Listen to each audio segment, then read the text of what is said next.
Manusia memang aneh. Ketika sesuatu masih ada, kita abaikan. Tapi begitu hilang, kita menyesal, menangis, dan berharap bisa memutar waktu.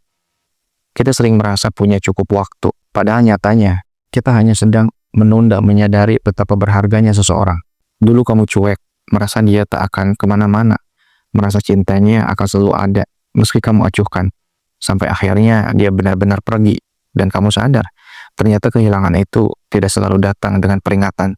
Yang tersisa hanyalah kenangan tentang perhatian kecil, kata-kata sederhana, dan pelukan yang dulu kamu anggap biasa saja. Sekarang kamu ingin kembali, tapi tak semua orang yang terluka sanggup membuka hati 2 kali untuk luka yang sama. Kamu baru sadar bahwa cinta tidak selamanya menunggu. Cinta juga bisa lelah, kecewa, bahkan memilih pergi tanpa pamit. Dan kamu tidak bisa menyalahkan siapapun, kecuali diri kamu sendiri yang terlalu lama menyia-nyiakan. Penyesalan itu nyata, bukan hanya karena kehilangan seseorang, tapi karena sadar kamu tak pernah benar-benar menghargainya saat masih bersama. Sekarang, kamu ingin memperbaiki semuanya, tapi sayangnya, tidak semua orang bisa dengan mudah kembali setelah disakiti. Kadang bukan soal benci, tapi mereka memilih menjauh demi menyelamatkan diri dari rasa sakit yang sama.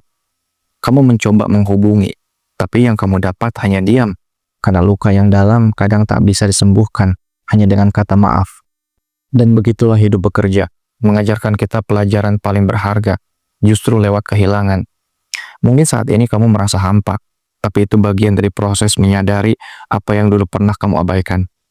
Rasa bersalah itu akan tetap ada, tapi jangan biarkan rasa itu mengurung kamu dalam penyesalan selamanya. Jadikan itu pelajaran bahwa mencintai seseorang tak cukup hanya dengan hadir, tapi juga dengan menghargai, menjaga, dan mengusahakan. Dan jangan ulangi kesalahan yang sama pada orang berikutnya. Jangan terlalu nyaman sampai lupa bersyukur atas kehadiran seseorang. Hargai selagi masih ada, cintai selagi masih bisa disentuh.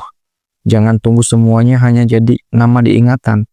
Dan jika dia benar-benar pergi untuk selamanya, doakanlah dia bahagia, meskipun bukan dengan kamu. Karena mencintai juga berarti harus tahu kapan harus melepaskan dengan lapang, meskipun hati belum benar-benar ikhlas. Jika kamu diberi kesempatan kedua oleh orang yang sama, bersyukurlah. Tapi jika tidak, belajarlah untuk tak menyia-nyiakan yang berikutnya. Sebab kehilangan bukan hanya soal perpisahan, tapi tentang bagaimana kita akhirnya memahami arti kehadiran.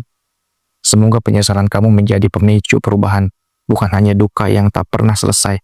Dan semoga kamu menjadi orang yang lebih tahu cara mencintai setelah pernah gagal menjaga. Karena cinta tidak datang 2 kali dengan bentuk yang sama.